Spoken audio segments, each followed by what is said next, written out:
Bem-estar e movimento. Apresentação: Márcio Atala.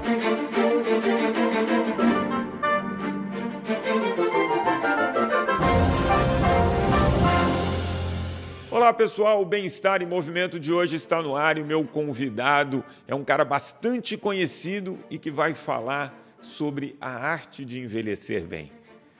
Meu convidado é Rodolfo Gamberini, jornalista, primeiro apresentador do Roda Viva, TV Gazeta, enfim, uma extensa carreira de sucesso. Muito obrigado e seja muito bem-vindo. Obrigado, Márcio. É um prazer estar aqui com você. Rodolfo, claro, te conheço ali da televisão, sempre teve uma admiração pelo jornalista, pelo apresentador, e aí eu acabei te encontrando numa academia. A gente estava conversando, era mais ou menos 11h30, meio-dia, e você falou, eu vou sair daqui, vou para Santos almoçar e volto. Aí eu falei, que isso, que disposição. E você falou, pô, eu vou com o irmão do meu filho, né? Conta para mim como que é hoje essa sua rotina. Bom, hoje eu não tenho mais rotina, Márcio, porque eu não trabalho mais, eu não tenho nada na internet, não estou mais fazendo. Então, eu estou dedicando a minha vida a eliminar as dores dos 70 anos de idade, porque dói. Eu tenho dor no ombro, tenho dor no quadril, tenho dor na perna, mas eu faço bastante esporte. Eu ando praticamente só de bicicleta na cidade, vim para cá agora de bicicleta. Eu tenho um problema de artrose, acho que genético, porque eu tenho artrose nos joelhos, no quadril e nos ombros. Esse ombro aqui eu já tenho prótese. E jogo tênis com ela, tudo bem. E esse ombro aqui, a artrose está tão ruim que eu só posso fazer musculação para sustentá-lo. Então, eu tenho me dedicado a fazer isso. Faço ginástica, jogo tênis, ando de bicicleta, viajo bastante. Então, mas quando a gente fala muito de longevidade, a gente tem alguns aspectos que são importantes, né?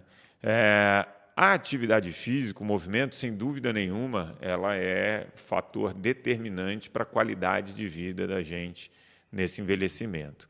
Só que tem outros fatores ali que me chamam a atenção. Apesar de você falar, eu não trabalho hoje, muito provavelmente você tem um tempo muito grande ali ainda de leitura, de aprendizagem. Como que é essa parte assim, mais... diria, não vou dizer acadêmica, mas, enfim, desse aprendizado. Quase profissional. Eu leio muito notícia, leio alguns jornais por dia, converso muito sobre política, sobre economia com amigos, eu tenho grupos de conversa sobre assuntos legais, né? Assuntos bacanas, com gente de quem eu gosto.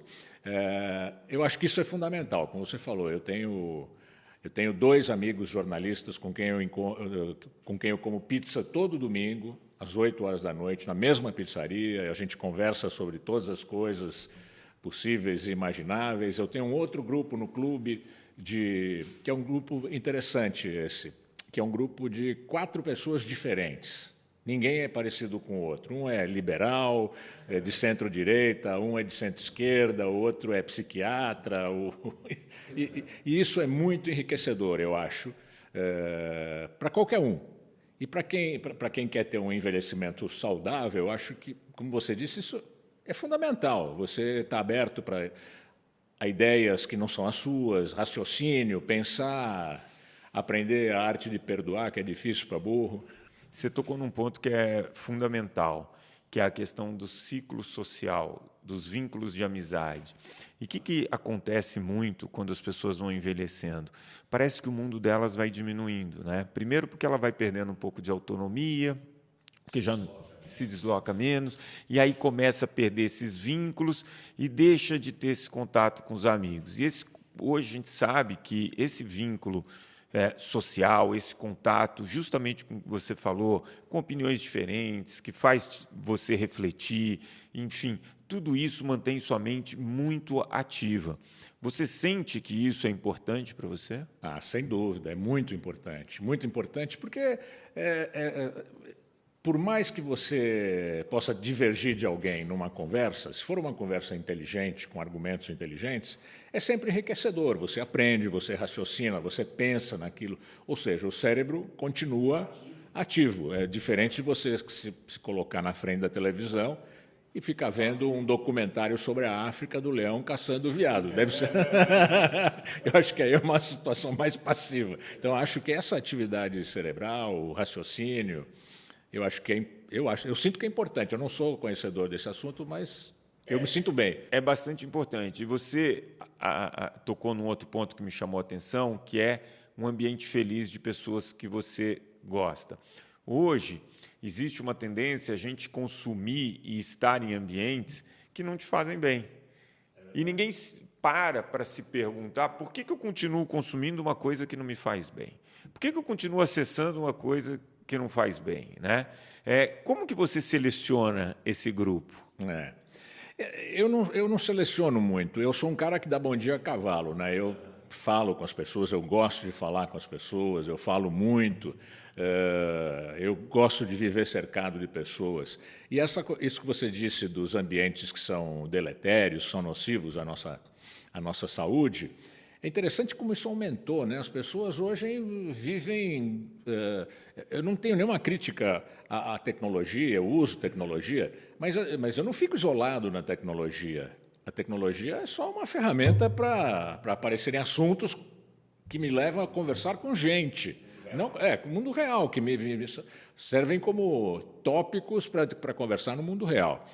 E é muito gostoso, né? Muito gostoso encontrar gente, conversar e falar. E aí tem um outro ponto, eu estou pensando alguns pilares desse envelhecimento saudável. E um deles é ter um hobby, ter uma coisa que você goste de fazer. E eu percebi que moto para você é uma paixão. Isso começou de agora, você descobriu, sei lá, mais tardiamente? Não, eu tenho moto desde os 17 anos de idade. Portanto, faz 53 anos que eu tenho moto. E eu sempre andei de moto, eu gosto de moto, viajo de moto. Eu procuro não andar muito de moto em São Paulo. Meu filho agora comprou uma scooter. Então, eu roubo a scooter do meu filho, que mora comigo. A scooter Pode ter certeza que ele já fez isso quando era novo. Certamente. Eu sempre gostei de moto. Nesse dia que eu fui para Santos almoçar, eu fui de moto, que você citou.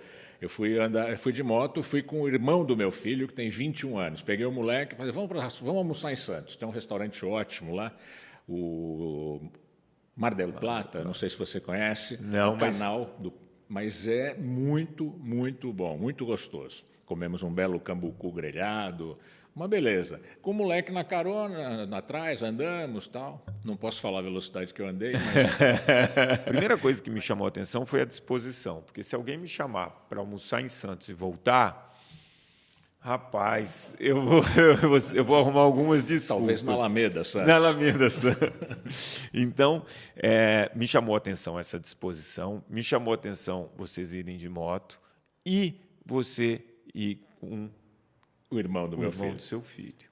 E aí você falou, ele tem quantos anos? 30 e... O meu filho está fazendo 31 e o Jones, que é o que foi comigo, tem 21. E aí lá vocês conversaram sobre o quê? A gente conversa sobre a vida dele, eu pergunto como é que estão as coisas dele, a gente conversa sobre coisas muito... sobre tudo. Eu gosto muito dele e eu procuro, às vezes, não que eu seja tutor dele, mas ele não tem pai. Então, talvez eu me ponha um pouco no papel de protetor dele e não de tutor, porque eu não sou um tutor formal, não estou com ele sempre, com grande frequência. Mas eu converso com ele, explico coisas, pergunto como é que é e tal. E é interessante como eles são diferentes, né? Como que é as crianças? Esse convívio dessas gerações tão diferentes? Então, é muito interessante, porque... esse menino de 21 anos, o Jones, ele é um cara atirado, ele é um cara cerebral, vivo, bababá. O Fábio, que é o meu filho, é muito mais tranquilão, é um cara mais assentado. Ele, por incrível que pareça, ele foi piloto de Fórmula 3, foi campeão europeu de Fórmula 3, o Fábio. Mas um cara, você pensa assim, num piloto de Fórmula, anda 280, sei lá que velocidade anda, ganhou corrida em Spa-Francorchamps. Você conversa com ele, ele parece um padre. É, absolutamente tranquilo. Completamente. Opa, bati aqui. Completamente diferente do irmão, que é mais sanguíneo e tal. Então é interessante perceber essa diferença e aprender com eles. Depois dos 40 anos, a gente vai perdendo aquele ímpeto, né, que o jovem tem. Mas a gente vai perdendo ali uma quantidade de neurônios, mas a gente tem a questão da experiência. Então, quando a gente vai tomar uma decisão, rapidamente a gente acessa tudo aquilo que a gente já passou e tem uma noção se aquilo pode dar certo ou pode não dar. Um banco de dados é grande. E quando você conversa, e eu, pelo menos, com essa molecada de 18, 20, 21 anos, é um ímpeto e eu confesso para você, e aí queria a sua opinião, que às vezes eu tenho que me policiar para não ser aquele estraga prazer. Porque muitas das coisas parece que a gente já sabe onde vão dar, por mais que a gente não tenha certeza. Como que você trabalha isso, né? Com toda a sua experiência, com toda a sua bagagem que é grande, convivendo com um garoto ali de 21, com essa molecada, na hora que vem esses ímpetos, essas ideias mirabolantes? Eu procuro não ser o menos paternal, o menos autoritário possível. Eu acho que não funciona essa coisa do autoritário. Não faça isso, não pode fazer isso. Não. Nunca fiz isso, eu nunca encostei um dedo no meu filho, no Fábio. Eu converso, falo, olha, mas você não acha que isso é assim, isso pode ser assado? Você não acha que você não acha que isso pode acontecer tal coisa? Pensa nisso, não, mas você que decide. Eu acho que você não deveria fazer assim, deveria fazer assado, mas você que faz do jeito que você achar que tem que fazer. Quem vai quebrar a cara não sou eu, é você. Muito interessante. Uma outra questão que eu queria abordar é a do sono. Como que foi o sono na sua vida? Você sempre teve um sono mais tranquilo, regular, e agora? Como que é a questão do sono? Interessante essa pergunta, porque muda, né? O sono muda muito, muda muito. E tem muita relação com a prática de exercício, na minha opinião. Não sei, é correto isso? Tem. Então, quando você faz exercício demais, você dorme mal, porque fica talvez um pouco pilhado demais. Isso. Mas quando você faz regularmente o exercício, o sono é melhor. Eu sinto um sono mais repousante, mais reparador, um sono mais tranquilo. Agora, o exercício tem servido para mim. Eu durmo todo dia depois do almoço. Eu almoço, durmo Sempre foi 45 assim, não? minutos. Não, trabalhando não dava para fazer mais isso, difícil. né? Tinha uns horários malucos. Eu vivia quase uma década que eu acordava às 4 horas da manhã, almoçava às 10, dormia às 6 da tarde. Deixava o ciclo circadiano maluquinho. Eu fazia o Bom Dia Brasil. Eu fico imaginando o Bocardi, quando eu encontro o Bocardi, eu falo assim, Bocardi, como é que você aguenta, cara? Você está há 10 anos fazendo isso. Eu fiquei 4 e espanei. Imagina. Mas o meu sono agora é ótimo.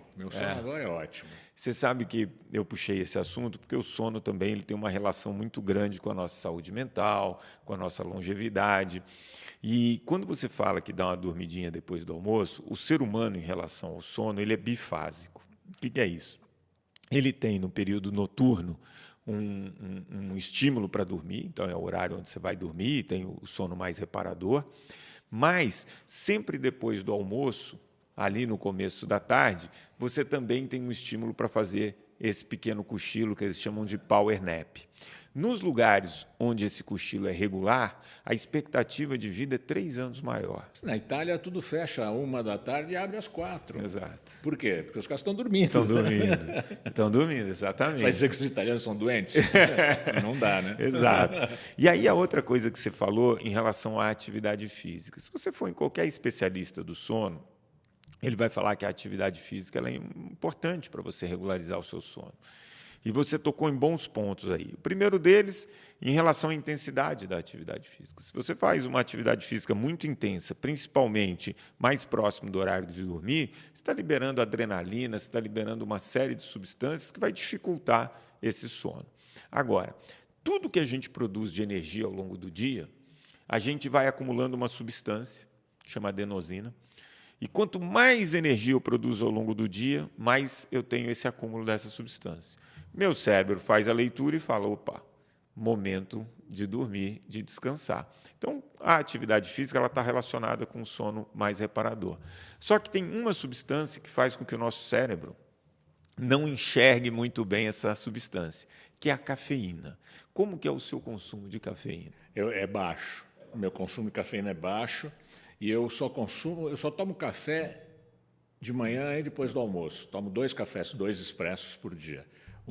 Um de manhã, no café da manhã, e outro logo depois do almoço. E a meia-vida da cafeína vai de 4 a 6 horas? Quer dizer, na hora que você for dormir já era essa cafeína? Eu não tomo café mais depois das 4 da tarde, eu não tomo. E você é muito tentado por convites ou por você mesmo para voltar à ativa, a ter uma atividade regular em alguma emissora ou alguma Trabalhar coisa? como jornalista? Sim. Não, eu não tenho. Não está no meu horizonte isso. Você é realizado? Eu me sinto bem realizado, profissionalmente bem realizado. Né? Eu acho que sim, me sinto Bom, bem. eu como fã diria que você deveria ser. Não, eu me sinto realizado, sim. Acho que fiz uma boa carreira.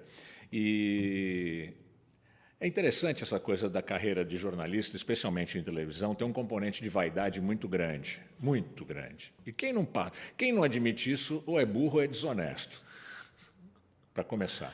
Um dia a gente faz um programa para eu contar umas coisas. Todo mundo é vítima disso. Você imagina, eu tinha 20 e poucos anos, eu era repórter do Jornal Nacional. Aparecia no Jornal Nacional 3 vezes por semana. Onde o Jornal Nacional devia dar 70 de audiência. Dava mais, 70 pontos, mas o Fantástico dava 80 pontos naquela época. Estou falando do fim da década de 70, começo da década de 80. E você só tinha TV, você não tinha internet, você Não, só tinha tinha 4, 5 estações. Nada, imagina. Você não tinha TV a cabo, você não tinha nada. Você tinha... Você é um cara adulado. Todo mundo te adula. Todo mundo te adula. Do presidente da República ao faxineiro. É um poder, né? Que não é poder, é uma coisa, eu não sei, uma projeção que as pessoas fazem. E nós, seres humanos, somos bobocas, principalmente quando somos jovens, de entrar nessa. Então tem esse componente da vaidade. Por que eu estou contando isso? Porque agora, aos 70 anos, seria uma doença psicanalítica manter essa vaidade. O que eu tinha que fazer, eu já fiz, eu acho que eu fiz bem. Não me arrependo de muitas coisas que eu fiz na minha carreira. Acho que eu levei bem a minha carreira, sem grandes temores, sem grandes erros. Então, se aparecer na televisão, isso já passou. Mas você não sente falta? Eu sinto falta de fazer algumas entrevistas legais, de fazer entrevistas gostosas. E aqui não é adulação, é gostoso o jeito que você faz a entrevista, esse tipo de coisa. Mas eu sou um cara mais voltado à política, à economia, à hard news, né? Então eu faria isso, eu gostaria de fazer isso. Mas aí eu penso, mas se eu for fazer isso, primeiro, eu não vou ganhar nenhum dinheiro. Segundo, eu vou gastar algum dinheiro. Terceiro, eu vou gastar meu tempo. Vou deixar de jogar tênis, de fazer esporte, de viajar para fazer isso? Não. Coisas que hoje têm um valor muito maior. Claro. Agora, lógico, na sua época, você falou, né, do canhão que era a televisão. Então, ainda é. Mas hoje está muito mais diluído, né?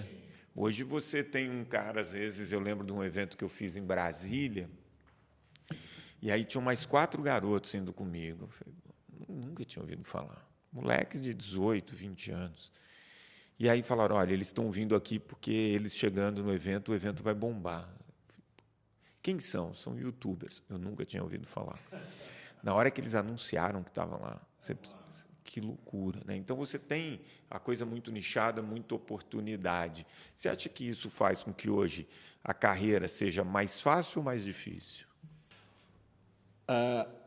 A carreira do jornalista está muito mais difícil hoje, muito mais difícil. Eu li saiu esses dias um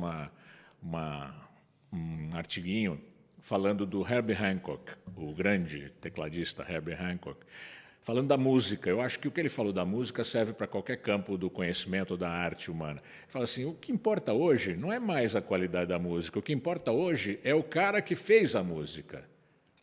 As pessoas ouvem tal música, mas não é porque aquela música é boa, ouvem porque aquele cara que fez apareceu, tem milhões de seguidores, fez isso, fez aquilo, outro. A música, que se dane.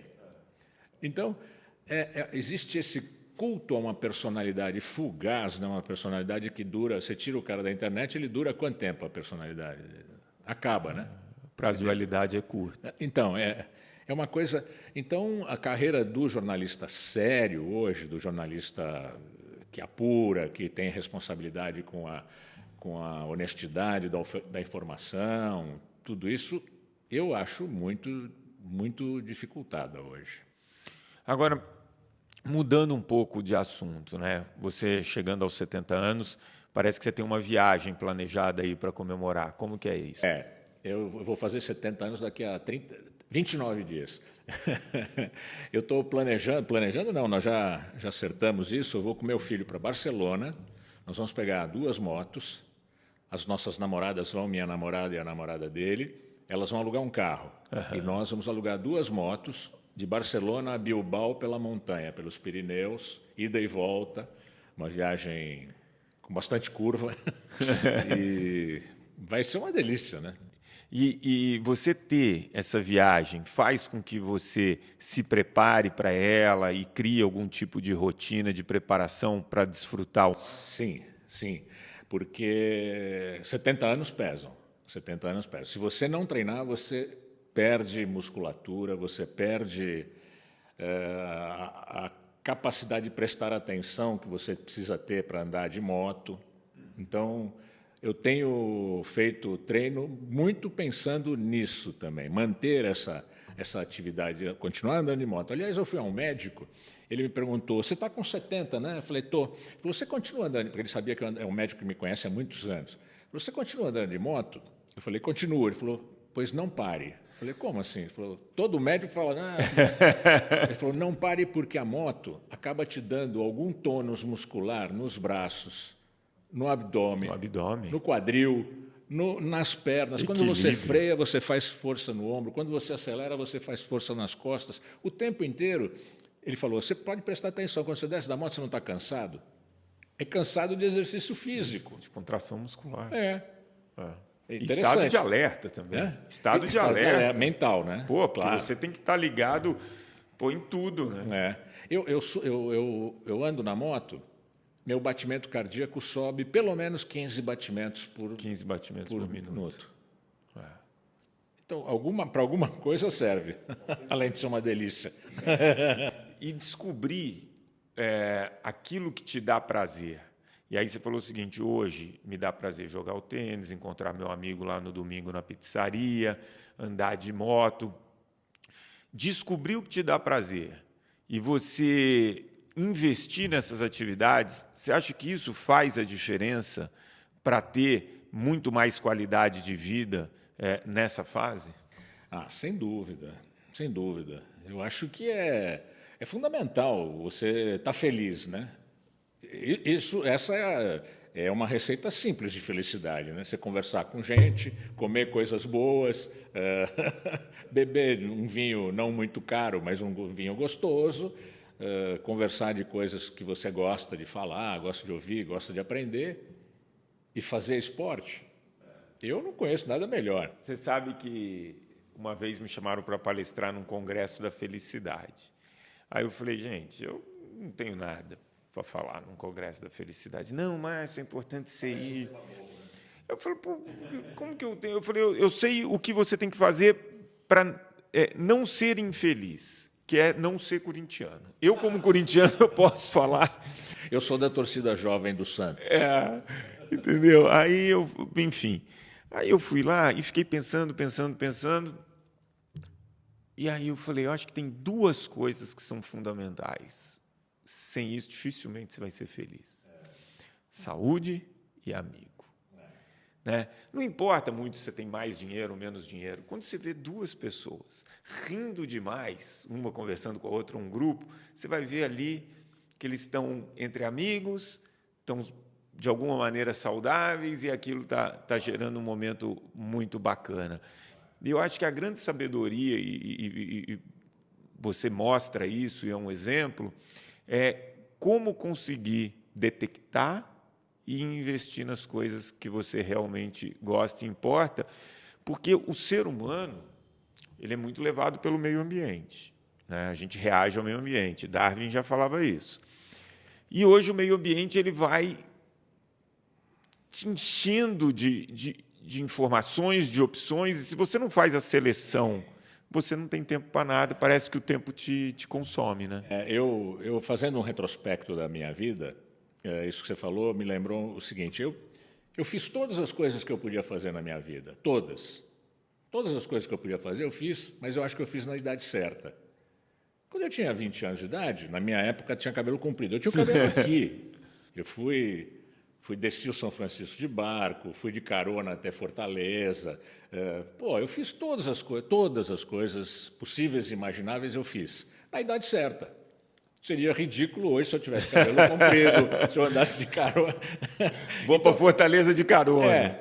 Não estou mais nessa onda, né? Já mudei um pouquinho. Então, você encontrar essa adequação da sua idade, do seu espírito naquela fase da vida, é que é o legal, né? Então, eu sou um velho tranquilo. Essa questão da adequação, ela faz muito sentido, né?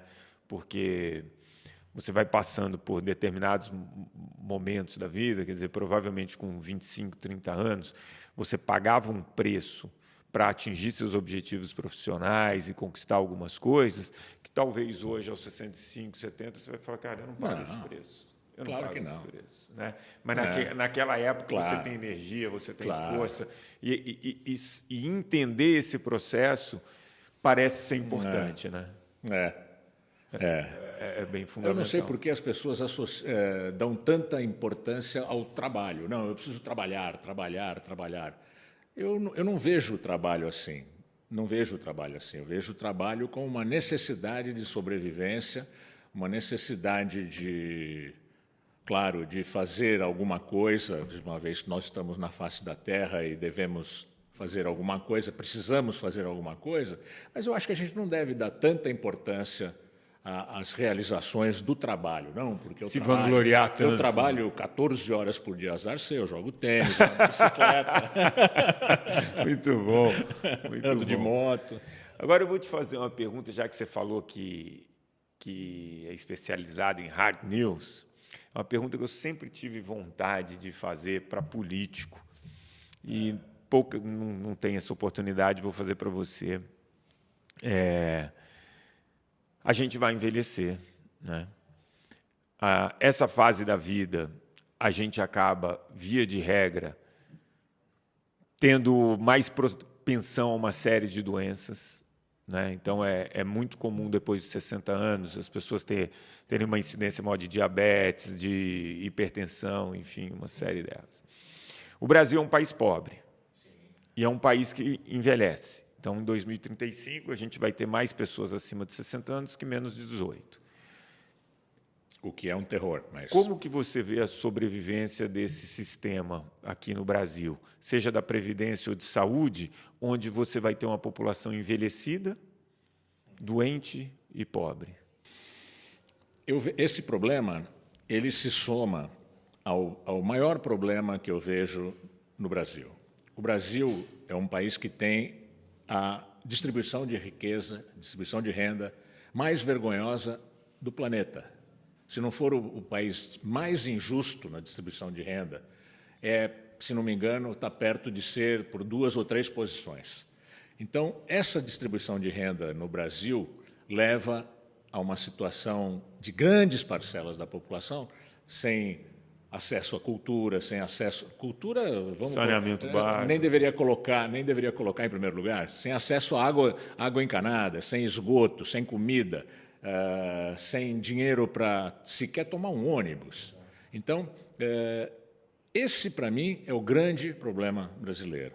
Nós, de fato, vamos ter essa armadilha aí da idade, da idade da população, que vai ser um grande problema. Como é que você vai sustentar a Previdência Social. Você vai ter mais gente dependendo da Previdência do que gente sustentando. Exato. Né? Você vai ter esse problema, você vai ter menos gente trabalhando para sustentar mais gente. Vai ter menos gente pagando e mais gente vivendo dos que estão pagando. Se bem que eu tenho lido umas coisas tão interessantes, eu até fiz uma entrevista com o Paulo Feldman, professor da o Paulo Feldman, você conhece? Da USP. Ele é um especialista em tecnologia, dá aula na China de tecnologia e tal. Ele disse para mim, numa entrevista, que daqui a 40, 50 anos, a taxa de desemprego, olha só, a taxa de desemprego mundial vai ser da ordem de 70%. Sério, hoje o Brasil é 12, 13, né? Vai ser de 70% no mundo. Ou seja, 30% da população vai trabalhar e 70% não vai trabalhar. Então, o que espera os nossos netos, talvez uma parte dos nossos filhos, é um mundo esquisito, viu? Muito diferente. Muito diferente. E desse tempo todo que você entrevistou 1000 políticos, você já viu algum deles falando em investir em programas de qualidade de vida para a população? Dar acesso à população, igual na Coreia, a programas de atividade física, alimentação, cultura? Isso é um pouco deixado de lado no Brasil, um pouco desprezado, né? As pessoas não falam muito disso. O populismo no Brasil é um problema grave, né? E um país com pouca cultura, com pouco acesso à informação, como é a nossa população, tem pouco acesso, cai no conto do populismo, né? Cai na história, na venda das benesses fáceis, dessas coisas. Pouco esforço. Se eu for eleito.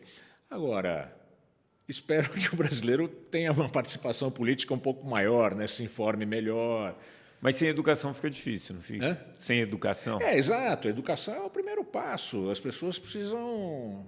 Agora, é difícil, né? Porque a educação que a gente tem não é crítica, é uma educação repetitiva de padrões, As pessoas não são formadas para crítica, pensar, né? Para pensar.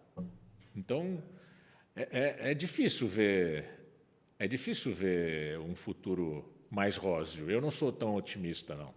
Bom, mas eu tenho certeza que você inspirou muitos e muitos ouvintes e telespectadores desse programa, dando muita dica de como é possível, envelhecer com qualidade, bem resolvido e, mais do que tudo, feliz, né? Então, quero agradecer muito o seu tempo, né? Que eu sei que, dividir seu tempo aqui para passar essa experiência para quem está ouvindo, eu tenho certeza que pode ter contribuído de alguma maneira. Super obrigado. Eu que te agradeço muito, Márcio. Tenha certeza que eu saio daqui mais feliz do que quando cheguei. Você me fez feliz, está feliz, eu tenho certeza que quem nos ouviu também está feliz. Muito obrigado. Obrigado você. O Bem-Estar em Movimento de hoje ficou por aqui. Eu tenho a mais absoluta certeza que você curtiu esse papo. Então você já pode compartilhar com seus amigos. Esse programa está disponível em todas as plataformas de áudio, inclusive no aplicativo da CBN. O programa de hoje teve a produção da Joana Cafuri e os trabalhos técnicos do Fernando Mazuco. Até semana que vem. Bem-Estar e Movimento. Apresentação: Márcio Atala.